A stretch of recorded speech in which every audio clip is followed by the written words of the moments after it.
ಸ್ತ್ರೀಚಲಕಂದರಿ ಗೌರಿ ಓಂ Shankari ನಿಗಮತೆ ಗೌಚಕರಿ ಹೋಂಕರಿ ಕೌನ ಪಟಾಕ್ಷರಿ ಮುಕ್ಷಧರಿ ಗಜಾನಂ ಭೂತಗಣಾದಿ ಸೇವತಂ. YouTube ವೀಕ್ಷಕರಿಗೆ ನಮಸ್ಕಾರ ಹೇಳ್ತಾ, ಇವತ್ತು ನಿಮ್ಮ ಜೀವನದಲ್ಲಿ ಏನಾದರೂ ಒಂದು ಒಳ್ಳೆಯದನ್ನು ಕಾಣಬೇಕಂತ ಹೇಳಿದ್ರೆ ಸಿಂಹ ರಾಶಿ ಅಂತ ಹೇಳ್ತೀವಿ ನಾವು. ಸಿಂಹ ಲಗ್ನ, ಸಿಂಹ ಮತ್ತು ಸಿಂಹ ಲಗ್ನದಲ್ಲಿ ನಿಮಗಿರ್ತಕ್ಕಂಥ ರವಿ ಅಧಿಕಾರ ಅಂತ ಹೇಳ್ತೀವಿ ನಾವು.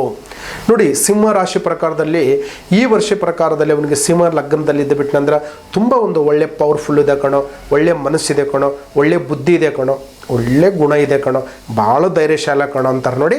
ಅಂಥವರಿಗೆ ಒಂದು ಒಳ್ಳೆಯ ಯೋಗ, ಒಳ್ಳೆಯ ಅದೃಷ್ಟ ಇರ್ತಕ್ಕಂಥ ಸಿಂಹ ರಾಶಿ ಅಂತ ಹೇಳ್ಬೋದು. ಸಿಂಹ ರಾಶಿಯವರು ಇವರೇನು ಲಗ್ನದಲ್ಲಿ ಅಧಿಪತಿ ರವಿ ಇರುವರಿಂದ ಒಂದು ತಂದೆ ಸ್ಥಾನ ಅಂತ ಹೇಳ್ಬೋದು, ಒಂದು ಬ್ರದರ್ ಅಂತ ಹೇಳ್ಬೋದು. ಬಲಗಡೆ ಅಣ್ಣ ಇರಬೇಕಂತ, ಎಡಗಡೆ ತಮ್ಮ ಇರಬೇಕಂತ, ಆ ಥರದಲ್ಲಿ ಒಬ್ರಿಗೊಬ್ಬರು ಒಂದು ಸಪೋರ್ಟ್ ಕೊಡತಕ್ಕಂಥ, ಒಂದು ಹೆಲ್ಪಿಂಗ್ ಮಾಡ್ತಕ್ಕಂಥ, ಒಂದು ಮನಸ್ಸಿನಲ್ಲಿ ಒಂದು ಒಳ್ಳೆ ಮಾರ್ಗದರ್ಶನ ಬರ್ತಕ್ಕಂಥ ಸಿಂಹ ರಾಶಿಯವರು ಅಂತ ಹೇಳ್ಬೋದು. ಸಿಂಹ ರಾಶಿ ಪ್ರಕಾರದಲ್ಲಿ ಹೇಳಬೇಕಂದ್ರೆ, ಮತ್ತು ಮಕರ ರಾಶಿಗೆ ಶನಿ ಅಂತ ಇದ್ದಾನೆ, ಅಲ್ಲಿಗೆ 6ನೇ ಮನೆಯಲ್ಲಿ ಶನಿ ಇರ್ತಾನೆ. ಅವನು ಏನು ಮಾಡ್ತಾನಂದ್ರೆ, ಇವನು ಮುಂದೆ ಹೋದ್ರದ ಹಿಂದೆ ಅಂತ ಬೆನ್ನತ್ತಿದ ಬೇತಾಳ ತರತಕ್ಕಂಥ ಬರೋಂಥ ಮಾರ್ಗದರ್ಶನ ಇರ್ತಾ, ನೀವು ಅದ್ರ ಬಗ್ಗೆ ಯೋಚನೆ ಮಾಡಬೇಕು ಅವಶ್ಯಕತೆ ಇಲ್ಲ. 8ನೇ ಮನೆಯಲ್ಲಿ ಕೇತು ಇರ್ತಾನೆ. ಕೇತು ಅಂತ ಹೇಳಿದ್ರೆ ಶರ್ಪಕ್ಕೆ ಸಂಬಂಧಪಟ್ಟಿದ್ದದು. ಕೇತು ಅಂತ ಹೇಳಿಬಿಟ್ನಂದ್ರೆ ಅವನು ಏನು ಮಾಡ್ತಾನಂದ್ರೆ, ಕೆಲಸ ಕಾರ್ಯ ವ್ಯವಹಾರ ಹಣಕಾಸು. ಲಗ್ನದಲ್ಲಿ 7ನೇ ಮನೆಯಲ್ಲಿ ಸ್ವಲ್ಪ ಎಫೆಕ್ಟ್ ಮೇಲೆ ಎಫೆಕ್ಟ್ ಕೊಡ್ತಾ ಇರ್ತಾನೆ, ಗಂಡಂತರ ಮೇಲೆ ಗಂಡಂತರ ಕೊಡ್ತಾ ಇರ್ತಾನೆ, ನಷ್ಟಕ್ಕೆ ದಾರಿ ಕೊಡ್ತಿರ್ತಾನೆ. ಸ್ವಲ್ಪ ಈ ರಾಶಿಯವರು ತುಂಬ ಹುಷಾರವಾಗಿರ್ತಕ್ಕಂಥ ಮಾರ್ಗದರ್ಶನ ಇರುತ್ತೆ. ಮತ್ತು ಬುಧ ಆದ ಮೇಲೆ ಗುರು. ಬುಧ ಬುದ್ಧಿವಂತಗೆ ತಾನಿರ್ತಾನೆ, ಮತ್ತು ಗುರು ಮತ್ತು ನೋಡಬೇಕಂದ್ರೆ ತಾಳ್ಮೆದಿಂದ ಇರ್ತಾನೆ. ಈ ಲಗ್ನದಿಂದ ಬುಧ ತಾಳ್ಮೆ ಮತ್ತು ಗುರು ಸಂತೋಷವಾಗಿರ್ತಕ್ಕಂಥ ರವಿ ಅಧಿಕಾರದಲ್ಲಿರ್ತಕ್ಕಂಥ ಸಿಂಹ ರಾಶಿಯಲ್ಲಿ ಇರ್ತದೆ.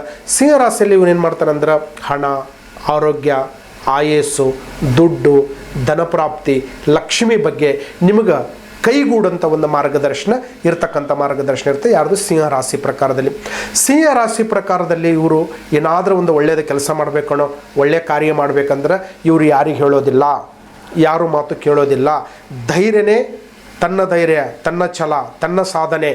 ಯಾರು? ಸಿಂಹ ರಾಶಿಯವರು. ಅವ್ರಿಗೆ ಯಾವುದಾದ್ರೂ ಒಂದು ಕೆಲಸ ಮಾಡಬೇಕಂದ್ರೆ ಒಂದು ಚಾಲೆಂಜಾಗಿ ಹೋಗಬೇಕು, ಚಾಲೆಂಜಾಗಿ ಬದುಕಬೇಕು, ಚಾಲೆಂಜಾಗಿ ಬಾಳ್ಬೇಕಂತಾರೆ ನೋಡ್ರಿ. ಇಂಥವ್ರು ಈ ಸಿಂಹ ರಾಶಿಯವರಿಗೆ ಒಂದು ಒಳ್ಳೆ ಯೋಗ ಇರತಕ್ಕಂಥ ಮಾರ್ಗದರ್ಶನ ಇರುತ್ತೆ. ಒಳ್ಳೆ ಮನಸ್ಸಿನ ಗುಣ ಭಾವನೆ ಇರ್ತದೆ. ಇವನಿಗೆ ಹೆಂಗನ್ನು ಮಾಡಿ ಕೆಳಗಡೆ ಹಾಕಬೇಕಣೋ, ಕೆಳಗಡೆಗೆ ಬೆಳೆಸ್ಬೇಕಣೋ, ಕೆಳಗಡೆ ತೊಂದರೆ ಕೊಡಬೇಕನ್ನಂಥ ಜನಗಳು ತುಂಬ ಕಾಯ್ತಾ ಇರ್ತಾರೆ.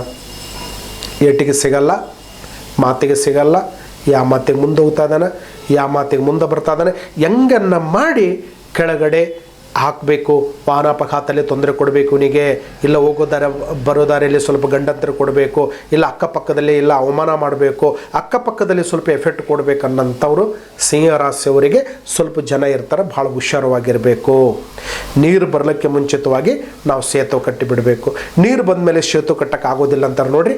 ಅಂಥವರಿಗೆ ಸ್ವಲ್ಪ 3 ದಾರಿ ಒಳಗಡೆ ಕೆಲವು ಮಾಟದೋಷ, ಮಂತ್ರದೋಷ, ಪದೇ ನಿಂಬೆಹಣ್ಣು ಕೊಯ್ದು ಹಾಕೋದು, ಇಲ್ಲ ಅರಿಶಿನ ಕುಂಕುಮ ಹಾಕೋದು, ಇಲ್ಲ ಕುಂಬಳೆಕಾಯಿ ಹೊಡೆಯೋದು, ತಗಡು ಒಳಗಡೆ, ಇಲ್ಲ ಮತ್ತು ನೋಡಬೇಕಂದ್ರೆ ಕಾಳಿ ದೇವಸ್ಥಾನದಲ್ಲಿ ಹೋಗಿ ಏನೋ ಒಂದು ಮಾಟ ಮಂತ್ರ ಮಾಡಿಸ್ಕೊಂಡು, ಇಲ್ಲ ಇದು ನೋಡಬೇಕಂದ್ರೆ ಮೊಟ್ಟೆ ಒಳಗಡೆ, ತೆಂಗಿನ ಒಳಗಡೆ, ಬೂದುಗುಂಬಳಕಾಯಿ ಒಳಗಡೆ.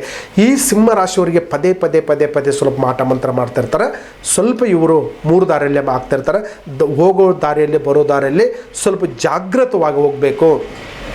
ನಾವು ನಡೆಯಂಥ ದಾರಿ, ನಡೆಯಂಥ ವಿಚಾರ ನಿಮ್ಮದು ಯಾವುದಾದ್ರೂ ಅದ್ರದ್ದು. ಯಾಕಂದರೆ ಮಾಟ ಮಂತ್ರ ಮಾಡಿದ್ರೆ ಮನುಷ್ಯ ಸಾಯಿಸೋದಿಲ್ಲ, ಅದ್ರದ್ದು ಶಾಖ ಇಲ್ಲ, ಅದ್ರದ್ದು ದೃಷ್ಟಿ, ಅದ್ರದ್ದು ನಿಮ್ಮ ಬೆನ್ನು ಹತ್ತಿ ಬಿಟ್ಟನಂದ್ರೆ ನೀವು ನಿಮ್ಮ ಕೆಲಸದಲ್ಲಿ ತುಂಬ ಎಫೆಕ್ಟ್ ಆಗ್ತಾ ಇರುತ್ತೆ.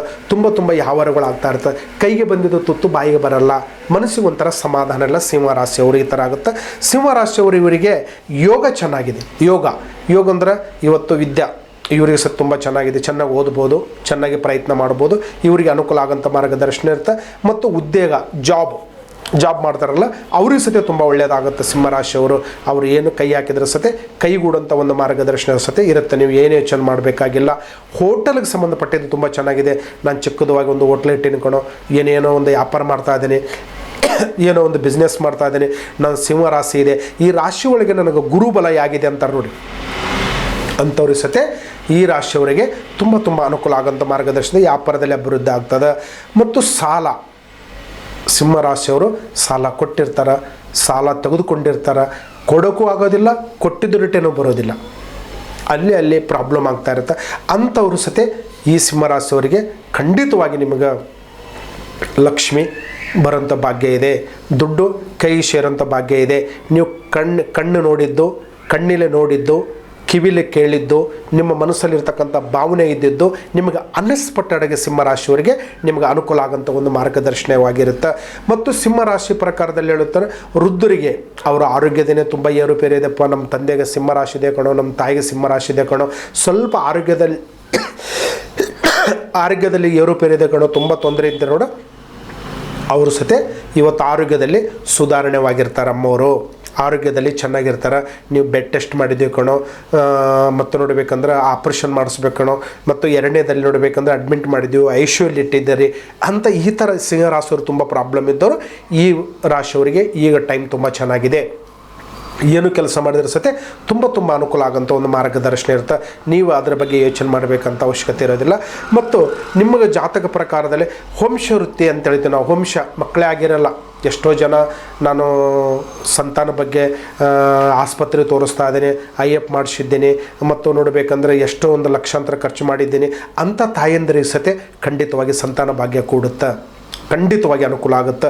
ನೀವು ಧೈರ್ಯವಾಗಿ ಸಿಂಹರಾಶಿಯವರು ನೀವು 4 ದುಡ್ಡು ಖರ್ಚು ಮಾಡಿದ್ರೆ ಸತೆ ನಿಮಗೆ ಫಲ ದೇವರು ಕೊಟ್ಟೇ ಕೊಡ್ತಾನೆ ಅನ್ನೋದು ಒಂದು ಮಾರ್ಗದರ್ಶನ ಇದೆ ಸಿಂಹರಾಶಿಯವರು. ನಾನು ಹೇಳಿದೆ ಅವಾಗ ನಿಮಗೆ ಹಿತಶತ್ರುಗಳು ಮತ್ತು ನೋಡೋಗಿರ್ತಕ್ಕಂಥ ಗಂಡಂತರಗಳು ಈ ಮಾಟ ಮಂತ್ರ ಮಾಡೋರಿಗೆ ಸ್ವಲ್ಪ ಭಾಳ ಹುಷಾರಾಗಿರಬೇಕು. ನಿಮಗೆ ಸಾಧ್ಯವಾದ್ರೆ ಕುಲದೇವರು ನೋಡಿ, ಕುಲದೇವರು ಯಾರು ಬಿಡ್ತಾರೆ ಹೇಳಿ? ಇವತ್ತು 1 ಗಂಟೆ ಆಗಲಿ, 2 ಗಂಟೆ ಆಗಲಿ, ವಾರ ಆಗಲಿ, 2 ವಾರ ಆಗಲಿ, ಅಮಾಸೆ ಆಗಲಿ, ಪೂರ್ಣಿಮೆ ಆಗಲಿ, ಕುಲದೇವರಿಗೆ ಹೋಗ್ಬೇಕನ್ನೋದು ಒಂದು ಮಾರ್ಗದರ್ಶನ ಇರುತ್ತೆ. ನೀವು ಸಾಧ್ಯವಾದಷ್ಟು ನಿಮ್ಮ ಮನೇಲಿ ಒಂದು ಮುಡುಪು ಅಂತ ಕಟ್ಟಿ. ಮುಡುಪು ಅನ್ನೋದು ಪ್ರತಿಯೊಬ್ಬರಿಗೆ ಗೊತ್ತೇ ಇರುತ್ತೆ. ನಮ್ಮ ಹಿಂದಿನ ಕಾಲದಲ್ಲಿ ನಮ್ಮ ತಾತ, ಅಜ್ಜಿ, ನಮ್ಮ ತಂದೆ, ತಾಯಿ ಮತ್ತು ನಾವು ಸಹ ವಂಶ ಪರಂಪರೆ ಮುಡುಪು ಹಾಕ್ತಾನೇ ಇದ್ದೀವಿ. ರಾಘವೇಂದ್ರಗೆ ಮುಡುಪು ಹಾಕ್ತೀವಿ, ಶಿವ ಈಶ್ವರ ದೇವಸ್ಥಾನ ಮುಡುಪಾಗ್ತೀವಿ, ನರಸಿಂಹಸ್ವಾಮಿಗೆ ಮುಡುಪಾಗ್ತೀವಿ, ಎಲ್ಲಮ್ಮ ಹುಲಿಗೆಮ್ಮ ಸತೆ ನಾವು ಮುಡುಪಾಗ್ತಾ ಇರ್ತೀವಿ.